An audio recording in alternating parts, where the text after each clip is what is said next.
নমস্কার, Assam prime network থেকে আমি ইন্দ্রাণী আপনাদের স্বাগত জানাচ্ছি। দিন দুপুরে ঘরের দরজা ভেঙে দুঃসাহসিক চুরি আসামের পাথারকান্দিতে। স্বর্ণালঙ্কার সহ নগদ অর্থ লুট, চাঞ্চল্য, তদন্তে পুলিশ। আসামের পাথারকান্দি থানা থেকে ঢিংছোড়া দূরত্বে থাকা পাথারকান্দি শহরে শুক্রবার দিন দুপুরে সংঘটিত এক দুঃসাহসিক চুরির ঘটনায় সাধারণ জনমনে ব্যাপক আতঙ্কের সৃষ্টি করেছে।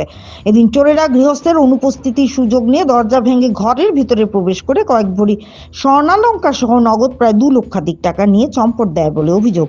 পরে এই ঘটনায় পুলিশে এজাহার দেওয়া হলেও এই প্রতিবেদন সংগ্রহ অবধি এই ঘটনায় পুলিশ কাউকে আটক করার খবর পাওয়া যায়নি। জানা গেছে, পাথারকান্দি বন বিভাগের কর্মচারী সত্যজিৎ রায়ের ঘরে ঘটনাটি ঘটেছে শুক্রবার বিকেল 3টে নাগাদ। তখন ওনার স্ত্রী একমাত্র পুত্রকে নিয়ে পাথারকান্দি টাউন কালীবাড়ি হরিনাম সংকীর্তনে উপস্থিত ছিলেন।